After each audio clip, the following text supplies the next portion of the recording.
Assalamualaikum warahmatullahi wabarakatuh.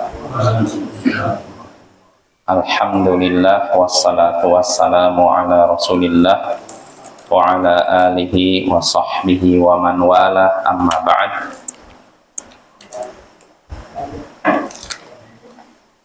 Ayol ikhwah a'azzani wa a'azzakumullah, saudara-saudara yang semoga dimuliakan oleh Allah.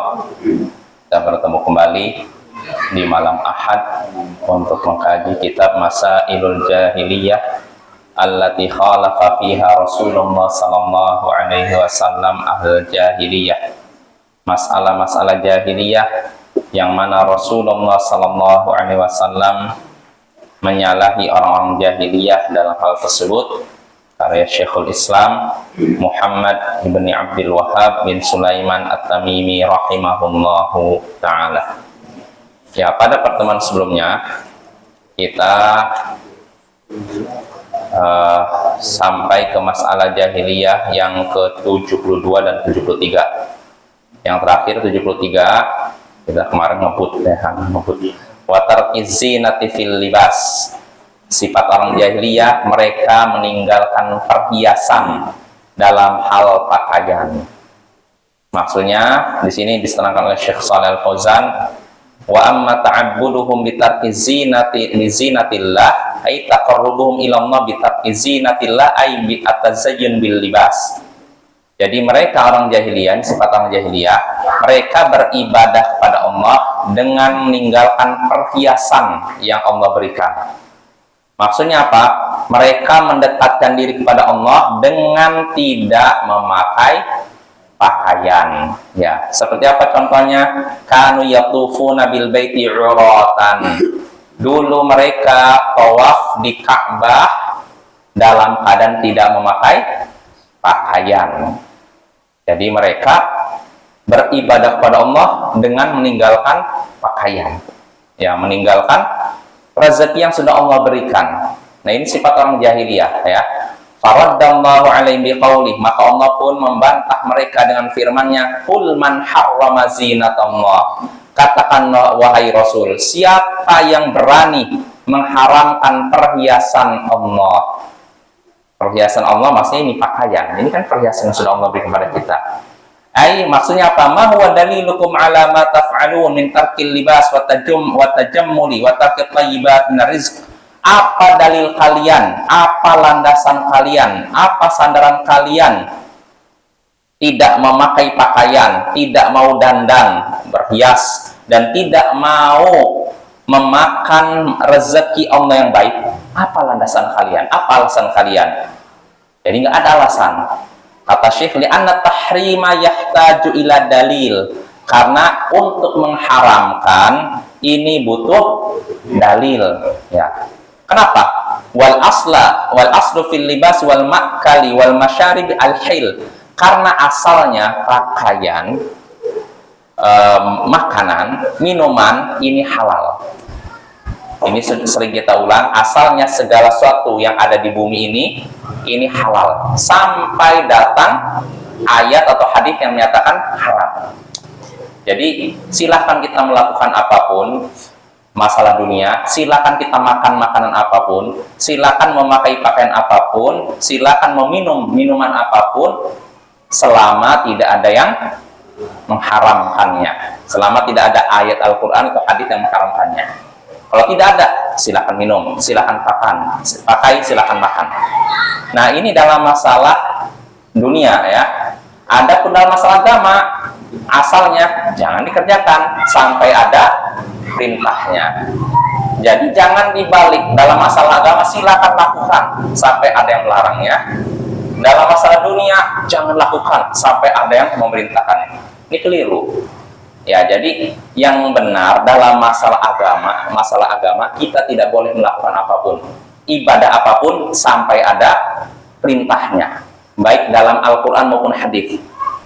Makanya kaidah ini disebutkan oleh para ulama dan sepakati al-aslu fil ibadati al-haram. Ya, asalnya dalam ibadah itu haram, maksudnya tidak boleh dikerjakan sampai ada dalil yang memerintahkan gitu.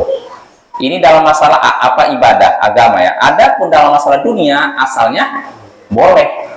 Silakan makan apapun, silakan minum minuman apapun, silakan melakukan perbuatan apapun, pekerjaan apapun selama tidak ada dalil yang mengharamkan.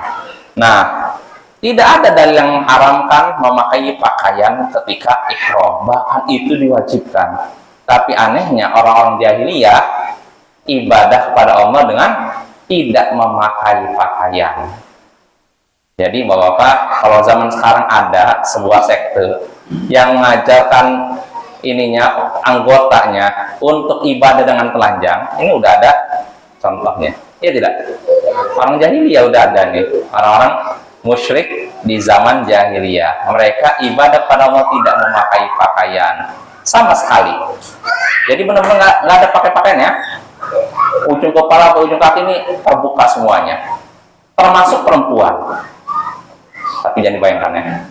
Kalau perempuan, kata para ulama, para ahli sejarah, mereka semua terbuka kecuali bagian itunya, ditutup kayak semacam pembalut lah ibaratnya gitu, secari kain. Tapi selebihnya terbuka. Bayangkan, ini gambaran orang-orang jahiliyah, betapa kebodohan sudah menguasai diri mereka ya.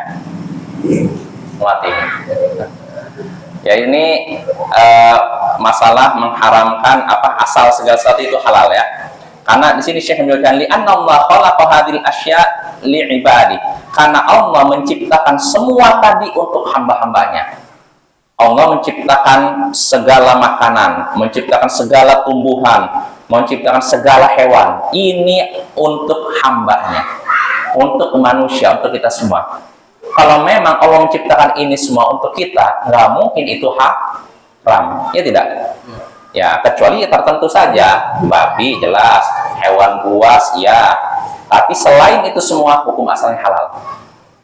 Jadi kalau kita datang ke suatu tempat yang asing, lalu kita menemukan sebuah hewan yang nggak pernah kita lihat di TV, tidak pernah kita lihat di internet, ini hewan apa ini? Modelnya aneh, ada tanduknya tapi belakangnya ekornya kok di samping nggak di belakang, misalkan.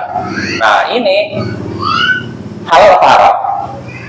Halal ya, sampai ada ayat, dan nggak ada ayat yang menyebutkan bahwa hewan ini haram ya. Maka hukum asalnya masalah makan itu halal ya, dunia tuh, sampai ada dalil yang mengharamkan.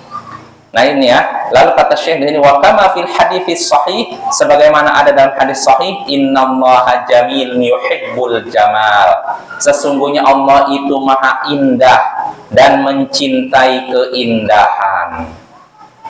Kalau Allah mencintai keindahan, berarti kalau kita berpenampilan indah, dicintai Allah tidak? Dicintai Allah. Maka yang seharusnya seorang muslim yaitu berpenampilan indah, berpenampilan bagus.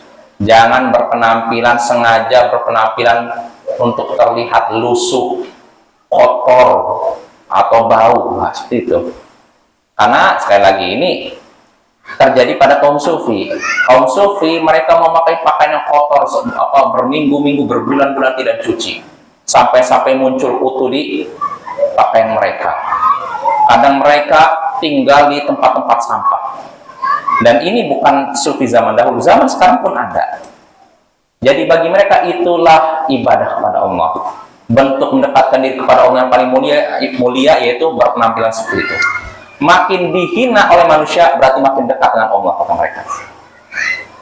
Jelas kan teman-teman? Makin rendah direndahkan manusia, berarti makin mulia di sisi Allah katanya. Makanya di antara mereka, ini disebutkan dalam kitab Al-Hikam, karya kaum sufi ya. Jadi ada seorang sufi ingin dapat sifat rendah hati, tawadhu. Apa yang dia lakukan? Dia beli satu karung buah-buahan. Dia beli buah-buahan satu karung. Lalu dia bawa ke pasar. Dia turunkan karungnya isi buah-buahan. Dia berdiri di pinggir jalan di pasar. Setiap ada anak yang lewat dipanggil, "Nak, kau mau buah nggak? Kalau mau, ludahin muka saya." Yang namanya anak kecil dikasih buah-buahan, suka nggak? Wah, iya mau, ya udah ambil tuh, langsung pergi. Nanti yang lewat lagi, "Nak, kamu mau buah-buahan?" "Ya." "Nih, tapi ludahin saya." Udah.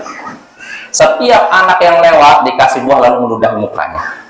Dan sufi ini merasa bahagia. Jadi inilah menurut mereka yang namanya tawadhu, rendah hati, yaitu merendahkan diri sendiri. Nah, ini prasangka mereka. Namun apakah itu petunjuk Nabi? Seandainya meminta orang lain meludahi muka kita ini kemuliaan, tentu sudah dipraktekkan siapa?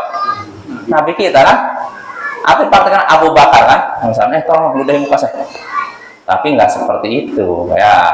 Maka yang dituntut kepada kita yaitu kita memakai pakaian yang indah, memakan makanan yang baik, bukan memakai pakaian yang buruk, memakan makanan yang sudah busuk. Nggak seperti itu ya. Kita seorang muslim diperintahkan memakan makanan yang baik, pakaian yang baik, bukan pakaian yang mahal, tapi pakaian yang baik. Yang baik belum tentu mahal, ya tidak? Ya kan? Yang diperintahkan kita memakai pakaian yang baik, berpakaian yang indah, karena Allah Maha Indah dan mencintai keindahan. Jadi kalau kita punya pakaian yang baik, pakailah. Terutama di waktu-waktu yang menuntut kita untuk berkumpul dengan banyak orang. Contohnya ketika Idul Fitri, Idul Adha, ketika sholat Jumat, dan semacamnya. Kita kalau bisa berpenampilan yang baik. Dan itu sunnah Nabi. Ya, sunnah Nabi ya. Jadi jangan antara hari raya dengan hari biasa sama saja. Nah, kalau bisa beda. Sebagaimana Nabi sendiri, kalau di hari raya penampilannya beda dengan hari biasa ya. Jadi intinya berpakaian indah sebenarnya nggak mesti di hari raya aja, di setiap keadaan pun dianjurkan karena hadis ini Allah Maha Indah dan mencintai keindahan. Tapi sekali lagi berpakaian indah bukan berpakaian baru ya, dan bukan berpakaian mahal. Loh, tapi bagaimana kalau yang indahnya mahal? Ya kalau punya rezeki nggak apa-apa beli mahal. Apakah nggak boleh seorang muslim beli pakaian mahal? Nah, keliru juga Bapak, kalau kita ngikuti orang sufi juga, memakai pakaian mahal dianggap cinta dunia. Ini artinya dimurkai oleh Allah, keliru. Ya, karena nggak seperti itu. Ya, bahkan dianggap bukan zuhud. Zuhud itu bukan dengan mengharamkan apa yang Allah halalkan. Zuhud itu artinya kita menjadikan dunia itu di tangan, bukan sini. Kita meninggalkan segala yang tidak bermanfaat di akhirat. Ini zuhud. Segala yang tidak bermanfaat di akhirat kita tinggalkan. Artinya kalau bermanfaat di akhirat kita nggak apa-apa gunakan. Atau nggak mesti akhirat, dunia kita nggak masalah. Contohnya begini, zuhud gambaran sederhana begini. Kita zuhud, misalnya kita punya mobil satu. Mobil satu di rumah sudah cukup untuk transportasi kita pergi ke tempat kerja atau apalah kegiatan. Kita sudah punya satu mobil nih. Nah, sebenarnya kita sanggup beli satu mobil lagi. Bahkan yang harganya 2 kali lipat lebih mahal daripada mobil pertama. Tapi kita tidak membelinya. Kenapa? Tidak membutuhkannya. Nanti malah menyibukkan kita dari ibadah, menyibukkan kita dari belajar. Nggak belilah. Ini namanya apa? Zuhud. Zuhud seperti itu. Saya punya satu HP. HP ini udah mencukupi. Lalu saya tidak beli lagi HP lain. Padahal saya mampu membeli HP yang lebih mahal. Lalu saya tidak beli HP tersebut karena beranggapan tidak bermanfaat untuk saya di akhirat dan juga di dunia. Satu sudah cukup. Lalu saya tidak beli. Ini namanya apa? Zuhud. Jadi zuhud itu bukan mengharamkan apa yang Allah halalkan. Zuhud itu bukan seperti kaum sufi yang tidak mau memakai pakaian bagus, tidak mau makan makanan yang baik, makanan yang kasar-kasar, pakaian yang kasar-kasar, bahkan yang sudah bolong-bolong, kadang ada kutunya. Nah, itu bukan zuhud, itu namanya jorok. Bedakan zuhud dengan jorok ya. Dan jorok bukan ajaran Nabi kita ya. Karena Bapak, di antara penyebab orang-orang kafir, musuh-musuh Islam menyerang Islam, di antaranya lewat kaum sufi. Lihat lu Islam tidak mengajarkan kayak gitu. Orang berpakaian udah kotor masih dipakai, bahkan nggak mandi sampai berminggu-minggu. Jadi kadang mereka lihat itu. Sebagaimana orang kafir juga menyerang Islam lewat Syiah. Maksudnya apa? Di antaranya ritual 10 Muharram itu loh, yang menyakiti diri sendiri itu. Ini kan pernah terjadi dulu di Irak, sebelum era-era dulu lah. Dulu di Irak itu, sebelum Saddam Hussein menguasai, sebelum itu ya, kan pernah ada seperti itu. Dulu Irak itu dijajah oleh Inggris. Jadi Inggris melihat bangsa Irak, karena Irak kan banyak Syiah, mereka melakukan ritual itu di 10 Muharram, ketika hari kematian Hussein. Mereka menyakiti diri mereka sendiri dengan parade di jalan, berjalan sambil menyakiti punggung mereka, atau ini maka disayat dengan pisau berdarah-darah. Kadang anak kecil pun disayat juga biar nangis berdarah-darah. Nah, acara ini besar-besaran disaksikan oleh masyarakat Baghdad. Karena itu Irak kan waktu itu sekali lagi Syiah, sampai sekarang pun Syiah banyak kan. Nah, rupanya penjajah Inggris tadinya mau menghilangkan itu, tapi nggak dihilangkan. Kenapa? Karena ada bisikan, jangan hilangkan, biar kita punya alasan tetap menjajah mereka. Jelas maksudnya? Maksudnya gini, kalau misalkan ritual acara seperti itu menyakiti diri sendiri dipertahankan, nanti kan kata bangsa Eropa, pemerintah kolonial Inggris, ini enggak tuh, mereka masih primitif, makanya kami masih perlu mengarahkan mereka, membimbing mereka.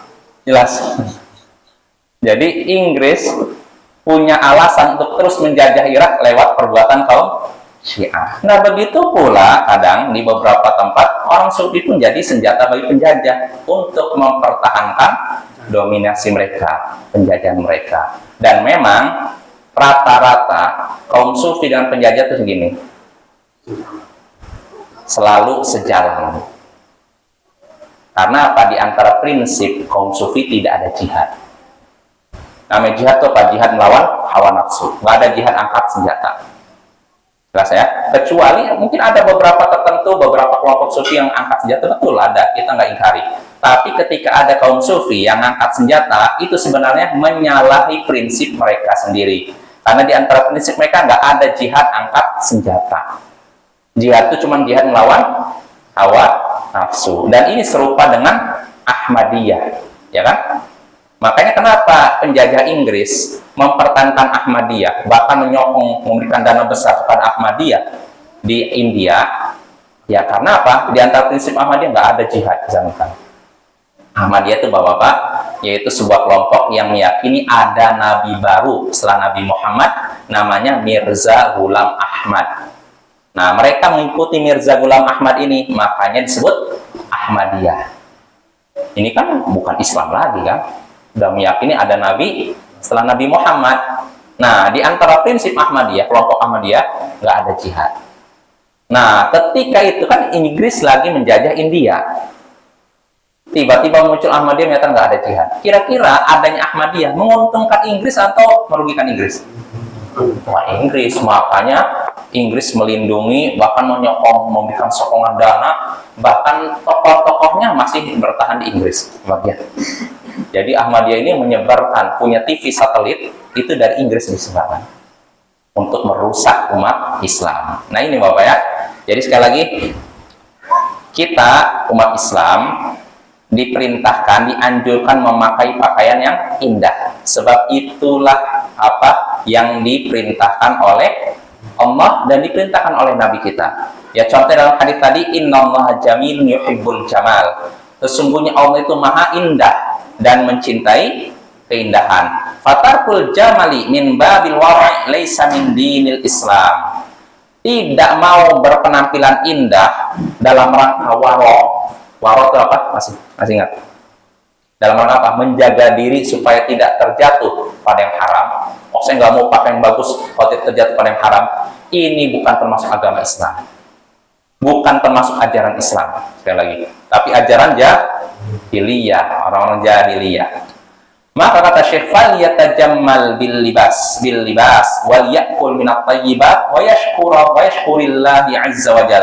Maka hendaknya seorang muslim berpakaian yang indah, memakan makanan yang baik dan bersyukur kepada Allah. Makanlah makanan yang baik, pakailah pakaian yang baik dan bersyukurlah kepada Allah. Wa fil hadis, dan dalam hadis sebutkan, innallaha yuhibbu idza an'ama 'ala 'abdin ni'matan an yura atharu ni'matihi 'alaihi. Nah ini. Dalam hadis sebutkan, hadis riwayat Tirmidzi di sini, sesungguhnya Allah suka jika dia memberikan nikmat kepada hambanya, maka tampaklah bekas nikmatnya itu pada dirinya. Sesungguhnya Allah cinta kepada hambanya, jika Allah memberikan nikmat padanya, maka tampaklah jejak nikmatnya itu pada dirinya. Artinya begini, kalau misalkan Allah memberikan kepada kita nikmat berupa harta rezeki, maka tampakkanlah rezeki itu. Ini salah satu bentuk syukur kita kepada Allah. Saya sudah diberikan rezeki, Allah mau tampakkan. Ya contohnya nyata nih. Misalkan kita kalau misalkan penghasilan sehari misalkan cuma 1 juta. Makannya mungkin nasi sama tempe misalkan. Nanti di kemudian hari penghasilan kita naik jadi 3 juta, 5 juta. Nah, kalau bisa makannya ditingkatkan kualitasnya. Nasi, tempe, ikan sama ayam misalkan. Loh, itu boros? Nggak boros. Itu salah satu bentuk syukur kita pada. Yang namanya boros tuh makan nggak habis dibuang. Nah, ini baru boros. Seperti yang terjadi pada negara-negara Timur Tengah. Kalau walimah, banyak nasi apa dibuang begitu aja. Ini yang diperingatkan para ulama. Nah, itu yang tercela. Adapun kita makan makanan yang enak, banyak porsinya, nah itu bukan boros. Itu salah satu bentuk syukur kita kepada Allah, tidak tercela Bapak ya. Atau dulu kita mungkin pakaiannya kalau sehari atau seminggu cuma ganti 2 kali karena nggak punya uang. Nah, setelah rezekinya Allah lipat gandakan, pakailah yang banyak. Misalkan seminggu jadi 5 kali, nggak masalah. Dan itu salah satu bentuk syukur kita kepada Allah. Sering ganti pakaian itu bukan boros. Kalau dibutuhkan nggak masalah. Dan itulah yang dipraktekkan para ulama. Seperti Imam Malik disebutkan dalam biografi, yukfiru ikhtilafal labus. Beliau tuh sering gonta-ganti pakaian. Dan syal beliau harganya kalau dirupiahkan bisa puluhan juta. Baru syalnya, syal tuh kayak gini. Artinya beliau pakaiannya bagus, penampilannya indah, sangat menjaga penampilan. Nah ini Bapak ya, jadi boleh kita memakai pakaian yang indah, salah satu sebagai bentuk syukur kita kepada Allah. Lalu kata Syekh di sini, lakin yakunu dzalika min ghairi israfin wala makhilah. Namun hendaknya itu tanpa sikap boros dan tidak juga sombong. Artinya kita mau pakai pakaian indah silakan, tapi jangan boros. Boros artinya apa? Kita punya pakaian misalkan untuk ganti sehari 2 kali, udah cukup kita beli lagi. Sehingga akhirnya apa? Cuma jadi pajangan di ada nggak ya orang begitu? Nah itu, bahkan sehari-harinya pakaian yang ini, pakaian indahnya ditaruh di sini, pakaian solehahnya ditaruh di kamar. Ada kayak gitu kan? Harusnya nggak seperti itu. Sehari-hari pakai pakaian bagus, ya nggak masalah. Jangan pakaian bagus cuma untuk momen tertentu saja ya, untuk barale dan semacam. Nah itu nggak lah ya. Jadi gunakan pakaian yang indah ya. Itu salah satu bentuk syukur kita pada Allah. Jadi silakan memakai pakaian yang indah tanpa boros dan tanpa kesombongan. Nah, artinya kita pakai pakaian indah bukan bentuk menyombongkan diri di hadapan orang lain, tapi sebagai bentuk syukur kita pada Allah. Nah, adapun kalau itu karena kesombongan, nah itu tercela. Maka tinggal kita ukur diri kita. Kita orangnya mudah, ini nggak mudah ujub, nggak mudah kagum, nggak. Kalau misalnya kita dengan memakai pakaian bagus, kayaknya saya hebat. Nah, itu sebaiknya jangan. Itu rasanya ujub. Nah, ujub itu termasuk penyakit berbahaya, sama dengan sombong, ya. Nah, ujub. Nah, tapi kalau kita nggak merasa ujub memakai pakaian bagus, bahkan kita merasa makin bahagia karena bersyukur pada Allah, maka silakan. Itu termasuk dicintai oleh Allah. Jelas Bapak ya? Jadi kalau kita dapat nikmat, tampakkanlah. Nah, tapi ini juga kata para ulama dengan syarat aman dari hasad, iri dan dengki. Maksudnya gini, kadang kita ingin menampakkan nikmat Allah yang sudah diberikan kepada kita, tapi orang melihatnya hasad. Nah, mungkin nggak seperti itu? Mungkin. Hasad ini penyakit yang mematikan, ya. Maka kalau kita melihat orang di sekitar kita dengan kita menampakkan nikmat Allah malah jadi hasad, ya sudah nggak usah. Nggak usah. Dalilnya apa? Ketika Nabi Yusuf bermimpi menyaksikan apa? 11 bintang, bulan, dan matahari sujud kepada beliau dalam mimpi kan. Nah, lalu apa nasihat Nabi Yakub bapaknya? Ya bunayya la taqsus ru'yaka ala ikhwatik fayakidu laka kaida. Wahai anakku, wahai putraku, jangan engkau ceritakan mimpimu kepada saudara-saudaramu, karena mereka akan berbuat makar kepadamu. Nah, kenapa sampai begitu? Kenapa bapaknya Nabi Yakub sampai melarang menceritakan mimpi tersebut? Kenapa kira-kira? Kenapa Asmanto? Karena mimpinya mimpi baik. Kenapa? Mimpinya itu kalau ditakwilkan, jadi mimpinya 11 bintang, bulan, sama matahari sujud kepada. Maksudnya, suatu saat saudara-saudaranya akan memuliakan dia. Nah, kalau mimpi ini ceritakan kepada saudara-saudaranya, kira-kira apakah senang? Wah, mereka akan langsung timbul rasa tidak suka. Makanya Nabi Yakub pesan jangan ceritakan itu. Nah, itu menunjukkan kalau kita diberikan nikmat oleh Allah lalu khawatir membuat orang lain hasad, maka tidak usah ditampakkan, tidak usah diceritakan, ya. Kalaupun ceritakan kepada orang yang memang kita kenal orangnya baik akhlaknya, jauh dari sifat hasad, maka nggak masalah. Tapi kalau kita ceritakan pada semua orang, nah ini kadang jadi musibah. Bahkan ketika hasad itu udah ada, dipendam nanti sampai ke tingkatan berikutnya. Apa itu? Menzalimi. Kadang kalau di masyarakat kita yang ini, yang awam, hubungi dukun, santet ya kan? Nah itu Bapak ya, maka hati-hati ya. Nah, jadi kata Syekh sekali lagi, wa kana Nabi sallallahu alaihi wasallam yatajammalu fi jismi wa fi malabisihi wa yakhussu muqabalatal wufud bi mazidi tajammul. Jadi kita sekali lagi kita dianjurkan memakai pakaian yang indah. Kata Nabi sallallahu alaihi wasallam, kata Syekh ini, dan Nabi sendiri memakai pakaian yang indah terkait dengan badan beliau maupun pakaian beliau. Dan lebih khusus lagi, beliau menambah penampilan beliau, memperindah penampilan beliau ketika menemui para utusan delegasi dari luar. Jadi ketika ada tamu-tamu penting, Nabi berpenampilannya lebih indah lagi, dan ini ada sunnahnya. Maka Bapak kalau misalkan datang presiden ke sini, ya kita pun penampilan indah. Sudah ada sunnahnya dari Nabi kita. Jadi jangan penampilannya sama seperti kita pesawat. Apa sih deh?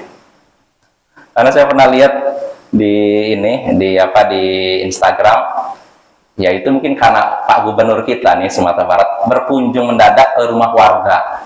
Nah kebetulan karena warga ini kaget kali datang gubernur, dia cuma pakai celana ini terbuka. Wah, Pak Gubernur kaget ya, nggak ada persiapan kali kan? Nah, kalau kita tahu akan datang istilahnya orang-orang yang punya kedudukan, pemimpin atau semacamnya, kita berpenampilan yang baik ya, sebagai bentuk pertama mengikuti sunnah Nabi, kedua memuliakan orang yang lebih tua, penguasa dan semacamnya, dan itu juga sunnah Nabi.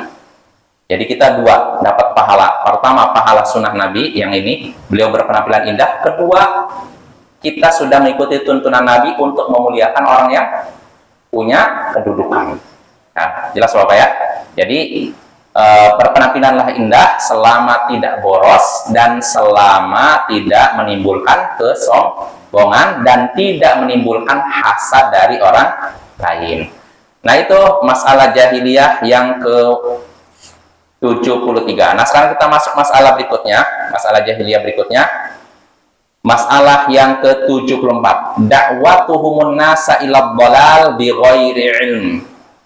Mereka orang-orang jahiliyah, kata Syekh, mengajak manusia pada kesesatan tanpa ilmu. Mengajak manusia dakwah istilahnya. Mengajak manusia kepada kesesatan tanpa ilmu. Nah, ini sifat orang jahiliyah. Nah, kita lihat syarahnya dari Syekh Shalal Fauzan. Ad-da'watu ila Allah bi ghairi ilm ya min amali ahlil jahiliyah. Berdakwah kepada Allah di jalan Allah tanpa ilmu ini termasuk perbuatan orang-orang jahiliyah. Dakwah tanpa ilmu maksudnya apa? Ya pokoknya modal nekat pun ngomong aja, nanti Allah akan ajari kamu. Apa dalilnya? Wattaqullah wa yu'allimukumullah. Bertakwalah kepada Allah, nanti Allah ngajari kamu. Yaudah, gak usah belajar, kamu langsung maju, berdiri, ngomong di depan. Nah, ini hati-hati nih. Ini dakwah tanpa ilmu, nggak pernah belajar, nggak pernah apa, tiba-tiba tampil. Nah, nggak boleh seperti itu. Kalau ngajak orang pada kebaikan, silahkan. Pak, mau ayo sholat. Nah, ini nggak masalah. Kan cuma ngajak orang sholat. Tapi kalau sudah berbicara, oh Rasulullah bersabda, kemarin masih megang bir, sekarang udah ceramah. Nah, ini hati-hati nih. Itu namanya dakwah tanpa ilmu. Dan ini termasuk perbuatan orang jahiliyah. Ya jangan ya, sabar. Jangan buru-buru tampil. Karena orang yang buru-buru tampil, pengen cepat tampil, ini menunjukkan orang ini tidak ikhlas dalam berdakwah. Karena apa? Niatnya supaya, hebat ya, ngomongnya benar-benar memukau, mantap ya, perkataannya menyentuh. Nah, ini orang seperti ini niatnya nggak ikhlas, nggak akan Allah berkahi. Maka jangan buru-buru tampil ya, sampaikanlah apa yang kita ketahui. Karena apa Nabi SAW bersabda, balighu anni walau ayat, ya kan? Sampaikanlah dariku walaupun satu ayat. Artinya apa? Saya hafal satu ayat, paham artinya, paham maknanya, sampaikan. Yang sampaikan apa? Ya ayat ini, bukan ayat yang lain. Karena ada sebagian orang dia pakai hadis ini untuk ngomong sembarangan. Kata Nabi kan sampaikan dariku satu ayat. Ya iya, yang kamu sampaikan berapa ayat? 5 ayat. Nah, ini berlebihan. Jadi yang kita ketahui, kita tahu satu ayat, kita paham artinya, paham tafsirnya, sampaikan. Ini perintah Nabi. Yang ini saja, ada pun ayat lain yang tidak kita paham, jangan disampaikan. Kalau kita menyampaikannya, berarti kita berdakwah tanpa ilmu, berkata atas nama Allah tanpa ilmu, dan itu termasuk dosa yang sangat besar. Bahkan dalam surat Al-A'raf, Allah menyandingkannya dengan perbuatan syirik. Hati-hati ya, maka jangan tergesa-gesa terbang sebelum ada sayap. Nah, istilahnya gitu Bapak ya. Insya Allah jelas maknanya. Jangan terburu-buru untuk terbang tanpa ada sayap. Apa sayapnya masih sedikit, udah pengen terbang, akhirnya apa? Jatuh. Ya, ini insya Allah akan kita bahas pada pertemuan berikutnya ya. Masalah jahiliyah yang ke-74, yakni mengajak manusia kepada kesesatan tanpa ilmu. Wassallallahu ala nabiyyina Muhammadin wa ala alihi wa sahbihi ajma'in. Wa akhiru da'wana anil hamdulillahi rabbil alamin. Assalamualaikum warahmatullahi wabarakatuh.